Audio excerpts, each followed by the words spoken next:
we're going to demonstrate with a relatively small and untrained puppy, 4.5 months old. This is Tira. How to do a basic heel and how to train your puppy and untrained dog on a heel. So the very important thing is obviously you can use a safety choker like the one I have here. Tira, Tira, sit, good girl. And also another thing to have is a clicker and some rewards. Right now I'm not going to use rewards, just praise, and let's get it going. Come, come, where's your good girl? As you can see, Tira, Tira, sit. As you can see, Tira, she's very good. Heel, heel, and we can have like a strict leash where we're holding them always on the same side on the right. And if she pulls, all we have to do is just give a little tug with two fingers and hold one end of the leash on your left hand. Tira, back, back, back. Good girl. Sit, sit down, sit down. Good girl. Stay. So just stay. Just hold one end on the leash and the other end to control. Just with a slight movement. You don't want to tug. You don't want to pull because that obviously aggravates the dog even more. And if they do it right, you can do a click and praise them. I'll explain later about the clicking. But for now, what we do is like just with a little pull and a little movement with the two fingers or the whole wrist if needed to regulate if the dog starts to move too fast in front of your right hip or if it starts to delay. And also, you also use the tug and you repeat the command heel when sit down here, sit. Repeat the command heel. Repeat the command heel when they get distracted as well. So let's watch this one more time with me in the back. All right, let's try again. Now watch carefully. Every time she get distracted, I give her a little tap. Tira, heel, tira, heel, heel. Good girl. If she goes too fast, I pull a little bit tag. Tira, heel, and I repeat the command. Tira, heel. Good girl. I'm not really pulling. Um, the question is not to fight with the dog, just to give them a signal. Tira, good girl, good heel, and also use obviously good praise.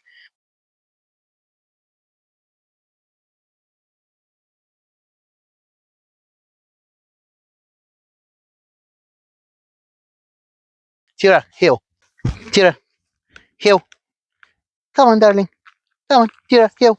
Good girl, good girl, good girl, good girl. As you can see, I'm not using at all much strength or anything at all.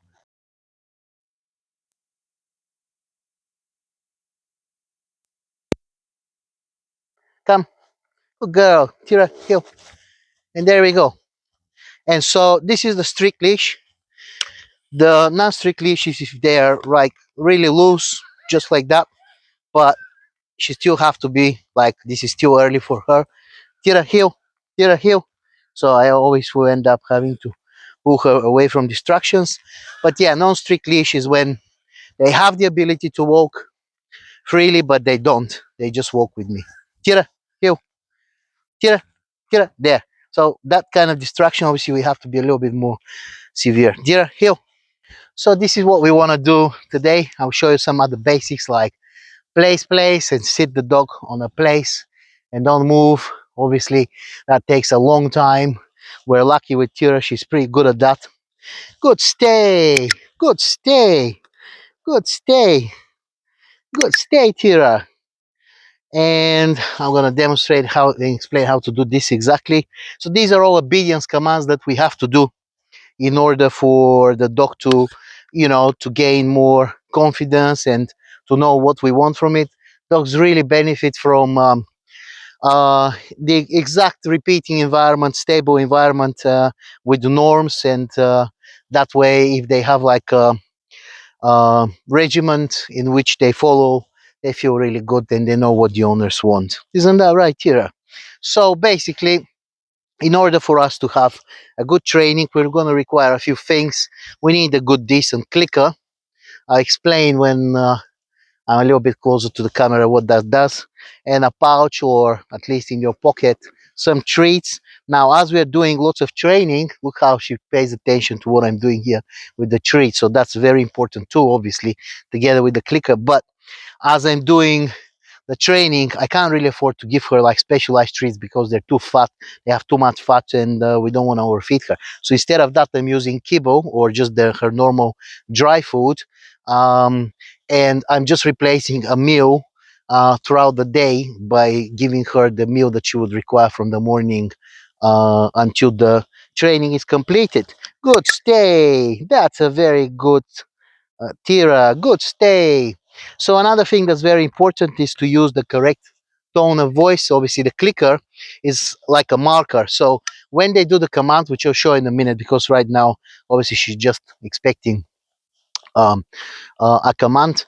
When I do the command, when we do the command, as soon as they execute the command, we then uh, click with the marker, and within 1 second after that, the dog have to have the feel of the taste of the food in their mouth. So basically, I'm going to try to show here on camera the come command. Obviously, we're super stay. Good girl. Good girl. Tira, come. Who is a good girl? Come. Come, girl.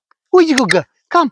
Right. So she delayed a little bit because obviously I was a little bit too close. Normally I need to be further apart. So let me just try again. Tira, stay.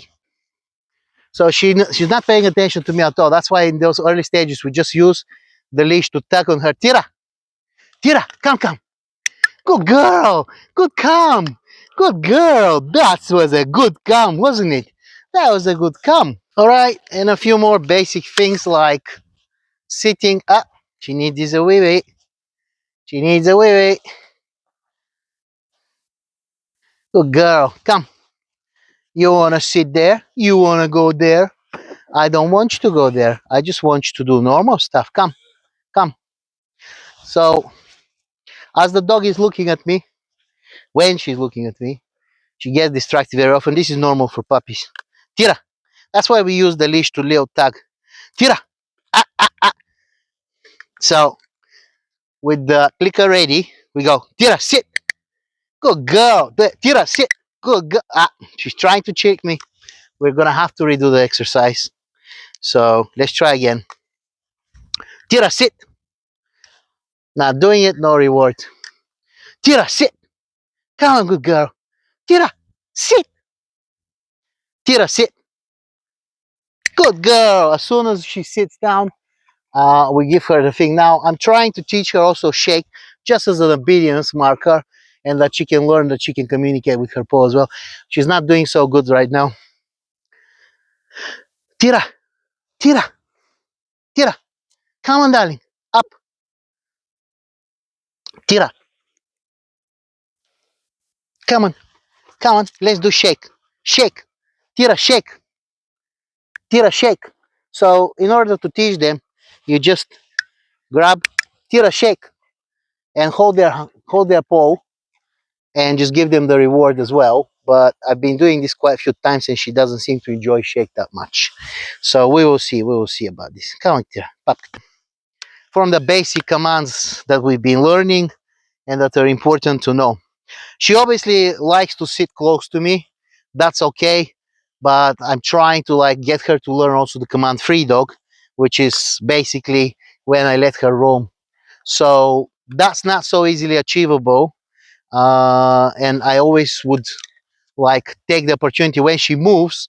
I tell her free dog if she's not moving towards me, so that way she can realize. But yeah, we need to start with those basic commands: heel for obedience. Tira, free dog, free dog. Tira, free dog. Good girl. The problem with the free dog is that if you want them to walk around freely, but then you're clicking and you're giving them the reward, they will come to you, and that's not what that command is about. That command is to free them to do what they want. So Tira, let's show one more time. Place, huh? Come on, off. Come up. No, no, we're not biting. We're not biting. Come, come. Free dog. Free dog. Good girl. Free dog. Free dog. See how I'm using the leash a little bit? And obviously we're in an enclosed location, so she feels like that's the place and she can't really go around and walk away and do something else. Right, one more time. Tira, place. Tira, place. Come on, place. Good girl. As soon as she steps in, good girl. Tira, sit. Good girl. As soon as she steps, but because she's already figured that out very easy, I've included one notch extra, and I don't give her the reward until she sits as well. And then I say, Tira, stay. And we need to be authoritative with the voices when we give the commands. And when we give the praises, we have to be really talking to them. Tira, stay. We have to talk to them really nicely, like a very small child. The voice have to go a bit thinner because the way they hear our voices actually is like on a slow motion. So our voice for them are no, Tira, stay. What's happening? Sit. Good girl. That's a good girl. On a slow motion, so our voices are very thick for them, and that's why we go with those very funny, thin voices for them to understand that this is something very exciting that's happened. Good girl, Tira, stay. Now, when I do the stay command, obviously very difficult again to give a reward when I'm far away. So I would just say, Tira, stay, and then I give her some command, and then I say, Tira, stay, and then I move around and I'm pretending that I don't do nothing. If she goes off the platform, then I tell her it's the wrong thing to do and I put her back on. But as you can see, we've had only like 4 sessions of 2 hours of doing this intermittently, like 10, 15 minutes of one, 10, 15 minutes of the other. It's only her second day with me, and she's already perfect when she was like literally moving about everywhere. And obviously, this is a Bulgarian Karakchan shepherd's dog, so they're used to guard. It's very natural for them to teach them to be on alert. So the next time I will show you how to teach them to secure a perimeter, walk around on hill, and just teach them to guard a specific area. Cheers. Tira, free dog. Free dog. Good girl. That's a good girl. That's a very good girl. Say bye bye. Say bye bye. Okay, so a few a few extra things, obviously. What we need, like psychology wise, and to start training a dog in basic obedience. I haven't got any prepared script or anything, so excuse me for the waffle. First of all, obviously, we need some tools and the right motivation and determination. It's not going to happen overnight, obviously. And the most important, I would say, starting not with the tools, first of all, but with the mindset, is you cannot afford to, you can be very firm with the dog, especially if they do something stupid. You can, from time to time, very rarely even raise your voice, but mainly it's the firmness and how tough you are with the wheels. Like I said, these Bulgarian Karakchan, they require a little bit more toughness. That's in their gene. So sometimes, if they don't want to listen, sometimes they can be stubborn. I used to have a Karakchan dog and this is not mine, this is somebody else's, but I used to have a Karakchan dog for many, many years, and they're very stubborn. But they're very beautiful, they're very loyal dogs, and they do like to guard. They get really attached to the family as well. Not the best indoors. They have to do a lot of training for them indoors. But in general, they love their family like every dog. So first of all, we don't, especially when we're training, we don't shout at the dog for doing something wrong on the command. That's not gonna work because that's negative reinforcement and that doesn't work well. That's my little daughter passing on the background. Second of all, we don't beat the dog in no way, but specifically even slapping or anything like that, that's not gonna help at all. I mean, obviously, you know this. I just need to say, your hand, as the trainer, as the handler, as the owner, has to only give good things. Otherwise, they'll just do it out of fear, and this will be the command will probably be followed at your proximity. You need to be able to be far away at some time, progress, and give the commands when you're far away. When the dog is running away, and you say stop, down, sit, or come, and they will have a good recall. That's right, darling, my sweet. That is correct. You need to be gentle with the dogs. Even when they are doing something mischievous. They're like just 3 to 5 year old children, really, and especially new puppies. They need to know what's allowed, what's not allowed. At some point, they will test you, obviously. But even with an older dog, did you just try to bite me? No, that's baby. That's baby. That's right. You can lick it, but you cannot bite it. I think she thought I was a flea or something. I was rubbing her here on the side. Anyways, so no fight, no beating, no shouting, no abuse of any kind. Instead, we replace this with marking the good behavior. And also, we don't say no. Also, the owners say no all the time, but that no have to be reserved only for the worst of situations where that would have been normally if it's your child or something in the past a slap. Okay, so the no is instead of the slap when it's something very severe. They're trying to bite some child or to break something or to bash something or to go in attack mode for a dog. That's when you use no. Anything else that you want to correct as behavior, we have to use two things. First, physical proximity. We position ourselves between the dog and what they don't want to do, for example, or with our hand or a hand gesture, but mainly the body works well in an authoritative way, and we say, ah. There you go. Now she got a bit stressed out, but that's the voice you should use because and is something they respond really well, and it's still not yet as severe. That means that I'm not happy. Stop, drop immediately what you're doing, or even in advance sometimes if there is some people that come to visit us and I can feel that my dogs might be, those people are really very scared, and even though I tell them my dogs don't really bite, just don't look them in the eyes, blah blah blah, but they're scared, and when they're scared, my dogs get defensive. So I might in advance even say, when I see them, they're trying to do something, or they might do something, like not even a bite, like just defensive behavior, like growling or whatever. So I warn the dogs like that, I don't expect them to do anything at all, or even then when they approach somebody. But if you see them doing something, or just before they start to do it, it's best to use that kind of voice and this kind of sounds. And no is reserved only for very severe.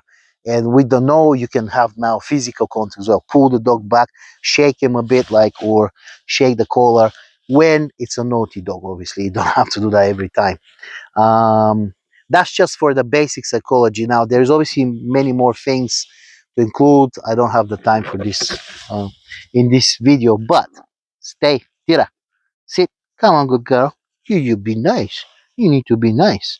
And the other thing is uh, the praise is very important, and obviously the rewards.